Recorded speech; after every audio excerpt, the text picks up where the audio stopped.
सिर्फ 2 महीने। बस तुम्हारे पास इतना ही टाइम बचा है इस साल के खत्म होने से पहले। 2 महीने बाद जाके तुम फिर से हर साल की तरह न्यू ईयर में फेक रेजोल्यूशन बना लोगे और मोटिवेशन के साथ सिर्फ 2-4 दिन या ज्यादा से ज्यादा 1 हफ्ता भी नहीं जाएगा और तुम फिर से वही अपनी पुरानी कंफर्ट जोन वाली लाइफ स्टाइल पे आ जाओगे। आज से कुछ दिन पहले मैंने विंटर आर्क चैलेंज के ऊपर वीडियो बनाई थी, लेकिन इसमें भी 99% लोग फेल हो गए क्योंकि इन डिस्ट्रैक्शन, शॉर्ट टर्म प्लेजर्स और कंफर्ट जोन ने हमें बांध कर रखा है। हम चाहे कितना भी मोटिवेट होकर स्टार्ट कर लें, लेकिन कुछ दिनों के बाद एक ऐसा फेज जरूर आता है जब हमारा मोटिवेशन खत्म हो जाता है और हमें रिजल्ट्स नहीं दिखते और तब हम खुद से सवाल करते हैं कि मैं ये कर क्यों रहा हूँ, इससे अच्छा तो कंफर्ट जोन है। और ये बात 100% सच है कि हम इसी फेज की वजह से 99% चैलेंजेस हार जाते हैं। फिर चाहे वो विंटर आर्क चैलेंज हो, मॉन्क मोड चैलेंज हो या घोस्ट मोड चैलेंज हो, हम सब में फेल हो जाते हैं।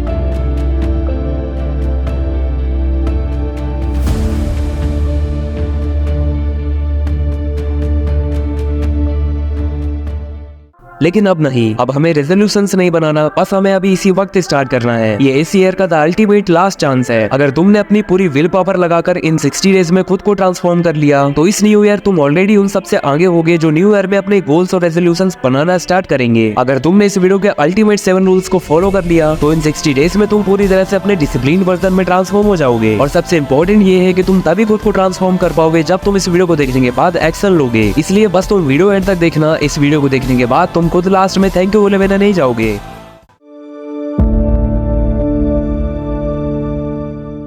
इसमें हमें सबसे पहले फिजिकली और मेंटली दोनों तरह से फिट होना है। फिजिकली फिट जिससे तुम्हारी ताकत, एनर्जी और एंड्योरेंस बढ़ सके, और मेंटली फिट जिससे तुम्हारी विल पावर बढ़े और तुम्हें आगे बढ़ने का मोटिवेशन मिल सके। अगर तुम जिम जाते हो तो ठीक है, वरना कोई बात नहीं, तुम घर में भी एक्सरसाइज कर सकते हो, जहाँ तुम्हें एक एक्सरसाइज सुबह और एक एक्सरसाइज शाम को करना है। इन दोनों वर्कआउट्स का टाइम 30 से 45 मिनट तक का होना चाहिए। अगर तुमने एक दिन भी मिस किया तो तुम्हें फिर से डे 1 से स्टार्ट करना होगा। जैसे जैसे तुम आगे बढ़ते जाओगे तुम्हें एक से एक चैलेंजेस का सामना करना पड़ेगा, लेकिन तुम्हें इन्हें समझ के आगे बढ़ते रहना है। एक्सरसाइज करने से तुम्हारा टेस्टोस्टेरोन लेवल कई गुना इंक्रीज हो जाएगा, जिससे तुम पूरे दिन पावरफुल, एनर्जेटिक और मोटिवेटेड फील करोगे। लेकिन प्रॉब्लम तो ये है कि हम पूरे दिन अनहेल्दी खाना खाते रहते हैं। इन स्ट्रीट फूड, जंक फूड की वजह से हम पूरा दिन लेजी फील करते हैं। बस यही तो तुम्हें समझना है, हर एक चीज एक दूसरे से कनेक्टेड है। अगर तुम एक चीज अच्छा करोगे लेकिन एक चीज खराब करोगे तो इससे ना ही तुम्हें कोई बेनिफिट मिलेगा और ना ही कोई रिजल्ट। इसलिए तुम्हें इस चैलेंज में junk food, street food avoid करके सिर्फ हेल्दी डाइट को फॉलो करना है। और साथ में अगर तुम्हें अपने खाने से प्रोटीन, कार्बोहाइड्रेट्स, मिनरल्स और विटामिन को निकालना है तो इसके लिए तुम्हें जरूरत पड़ेगी पानी की। इसलिए तुम्हें डेली 3 से 4 लीटर पानी पीना है। तो इस रूल की समरी है कि तुम्हें रोज फिजिकली फिट रहने के लिए 3 चीजें करनी है। Number 1 exercise daily 2 time 45 minute तक। नंबर 2 डाइट, तुम्हें डेली हेल्दी डाइट लेना है। और नंबर 3 हाइड्रेशन के लिए तुम्हें 3 से 4 लीटर पानी पीना है। इन तीनों टास्क को डेली कंप्लीट करने से ही तुम 50% डिसिप्लिन बन जाओगे। अगर तुम हर दिन सोने से पहले एक टू डू लिस्ट बनाकर उसे अगले दिन फॉलो कर पाते हो तो फिर तुम्हें टाइम को मैनेज करने के लिए दूसरी किसी टेक्निक की जरूरत नहीं है। तुम हर दिन टू डू लिस्ट बनाओ, उसके हिसाब से काम करो, इससे तुम्हारे सारे काम भी होंगे और तुम टाइम को अच्छी तरह से यूज भी कर पाओगे। हमेशा जब भी तुम कोई काम कंप्लीट करके टू डू लिस्ट पर चेक लगाते हो तो तुम्हारे ब्रेन में डोपामिन रिलीज होता है और तुम्हें बाकी काम करने के लिए मोटिवेशन मिलता है और तुम्हारे लिए डिसिप्लिन फॉलो करना ईजी हो जाता है।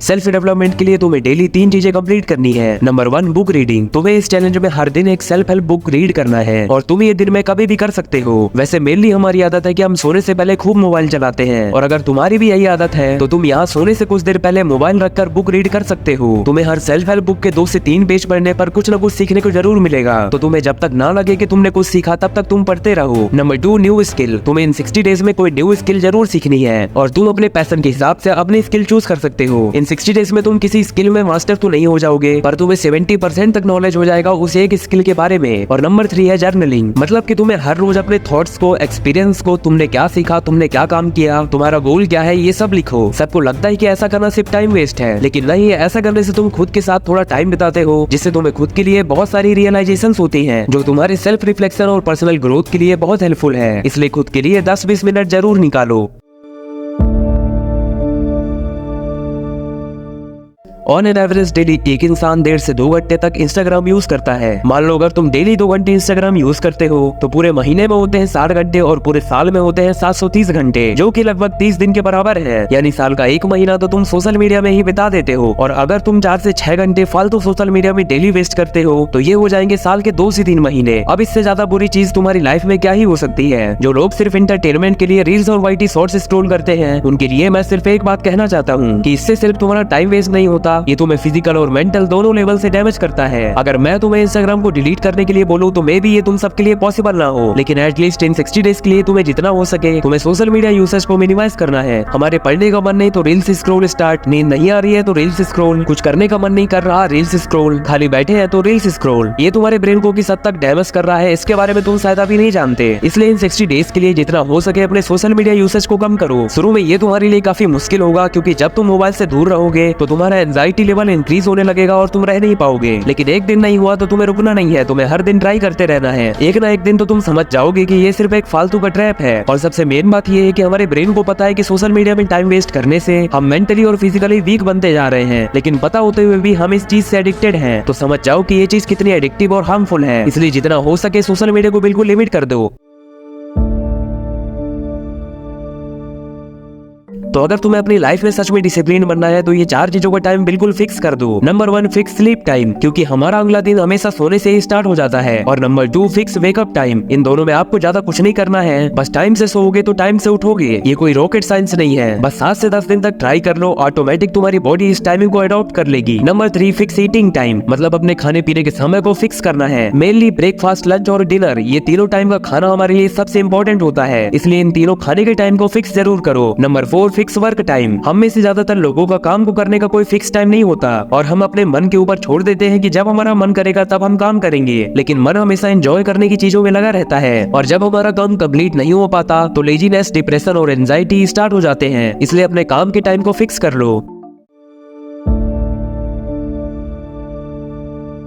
चाहे कोई पॉर्न एडिक्शन हो, सोशल मीडिया एडिक्शन हो या फिर किसी गेम का एडिक्शन, एडिक्शंस को छोड़ने के लिए तुम्हें एक्सेप्ट करना होगा कि ये एक एडिक्शन है और तुम इसे 1-2 दिन में नहीं छोड़ सकते। तुम्हें इसके लिए कंटिन्यूअसली वर्क करना पड़ेगा। इन एडिक्शन से पहले तो हमें डोपामिन मिलता है जिसे हम एंजॉय करते हैं, लेकिन जब धीरे धीरे ये एक एडिक्शन बन जाती है तो हमारा ब्रेन और भी इंटेंस कंटेंट देखने के लिए उत्सुक रहता है। इसलिए आज अगर हम 2 घंटे पॉर्न मूवीज देखते हैं तो उसमें से 1.5 घंटे हम अच्छी और इंटेंस वीडियो की तलाश में रहते हैं, जिससे हमारा ब्रेन और ज्यादा डोपामिन रिलीज कर पाए। ये हर तरह की ही एडिक्शन में होता है, जिससे हमारे कंसंट्रेशन, फोकस, लर्निंग एबिलिटी पर बहुत बुरा असर पड़ता है। तो इसको ओवरकम करने के लिए आप बिल्कुल ध्यान से सुनो। तुम्हें बस अपनी एडिक्शन यानी बैड हैबिट्स को समझना है। देखो, हर हैबिट के 4 स्टेज होते हैं, क्यू, क्रेविंग, रिस्पॉन्स और रिवॉर्ड। चलो एग्जांपल से आराम से समझते हैं। नंबर 1 क्यू, वो ट्रिगर है जो तुम्हें मास्टरबेशन करने के लिए इनकरेज करता है। ये क्यू तुम्हारे लिए कुछ भी हो सकता है, जैसे इंस्टाग्राम पर हाफ नेकेड डांस या किसी भी तरह के सेक्सुअल थॉट्स का आना, ये कुछ भी हो सकता है। सेकेंड स्टेज है क्रेविंग, जब हम अपने क्यू को इनहेंस करने के लिए किसी भी तरह के एक्शन लेते हैं जिससे हमारा क्यू सेटिस्फाइड हो जाए, तो वो तुम्हारे लिए क्रेविंग है। जैसे इंस्टाग्राम में हाफ नेकेड चीजों से मन नहीं भरा तो तुम फुल नेकेड देखने के लिए पॉर्न वेबसाइट पर चले गए। इसके बाद रिस्पॉन्स में हम तैयारी करते हैं, जैसे खाली रूम ढूंढना जहाँ कोई भी ना आए और लाइट को डिम कर लेना और फिर धीरे धीरे मास्टरबेट करना स्टार्ट कर देना। और लास्ट में है रिवॉर्ड। रिवॉर्ड के तौर पर हमें मिलता है स्पम और डोपामिन स्पाइक। बस हम इसी लूप में फंसे हुए हैं, Q craving response reward, Q craving response reward. और इसी डोपामिन के लिए तुम्हारा ब्रेन इससे एडिक्ट हो जाता है। इसको खत्म करने के लिए सबसे पहले अपने क्यू को इनविजिबल बनाना होगा। अगर तुम्हारा ट्रिगर पॉइंट इंस्टाग्राम से होता है तो सारी मॉडल्स को अनफॉलो और ब्लॉक कर दो, वरना ऐप ही डिलीट कर दो। लेकिन अगर कैसे भी तुम्हारा ट्रिगर प्रेस हो जाता है और तुम्हें मन करने लगता है तो तुम्हें अपनी क्रेविंग को कम करना होगा। जैसे ही तुम्हें क्रेविंग हो तो तुम्हें अपने पेरेंट्स या दोस्तों के पास चले जाना है और अपने रिस्पॉन्स को डिफिकल्ट बनाना है। जैसे पब्लिक प्लेस में चले जाना, वहाँ तो तुम ना पॉर्न देख पाओगे ना मास्टरबेशन कर पाओगे। इसी तरह तुम अपने हैबिट लूप को ब्रेक कर सकते हो।